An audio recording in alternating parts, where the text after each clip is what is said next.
যে সোশ্যাল মিডিয়াতে আমরা বাংলাদেশের চিত্রটা আমরা কিছু অন্য রকমই দেখতে পাচ্ছি, যে বাংলাদেশের সংখ্যালঘু সম্প্রদায়ের যারা আছে তাদেরকে সেফ করতে পারছে না। প্রত্যেক দিন প্রতিনিয়ত কোনো জায়গায় না কোনো জায়গায় মাইনরিটিদের উপর আক্রমণ হচ্ছে। তো আমি বলবো, আমরা ভারতবর্ষের ত্রিপুরা রাজ্যের মাইনরিটি, ওই বাংলাদেশের মাইনরিটি সম্প্রদায় ভাইদের উপর অত্যাচার আমাদের চেয়ে কেউ বেশি ব্যতীত হবে না, কারণ আমরা এই ত্রিপুরা রাজ্যের মাইনরিটি।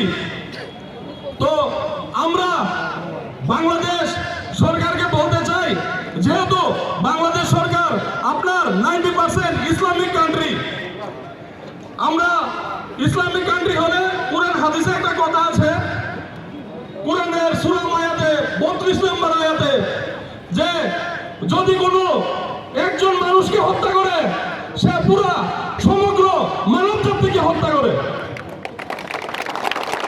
আমি আপনাদের মাধ্যমে বাংলাদেশ সরকারকে বলতে চাই যে আপনারা এই মাইনরিটিদের উপর অত্যাচার বন্ধ করুন।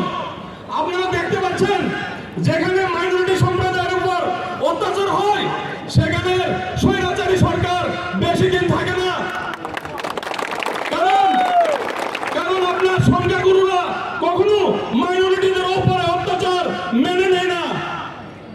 কিছু পার্সেন্টেজ একটা সমর্থন করলেও সংখ্যাগুরু যারা থাকে তারা কখনোই মাইনরিটিদের উপর অত্যাচারকে সমর্থন করে না।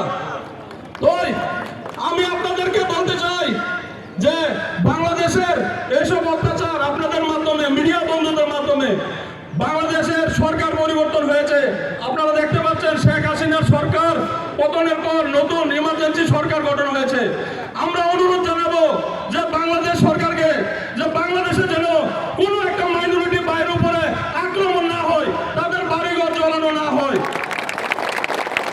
আমরা ভারতবর্ষের মুসলিমরা, আমরা ত্রিপুরা রাজ্যের মুসলমানরা আমাদের বাংলাদেশের সেই সমস্ত মাইনরিটি সম্প্রদায় ভাইদের সঙ্গে কনস্ট্যান্ট খারাপ থাকবো, মৃত্যু পর্যন্ত আমরা খারাপ থাকবো।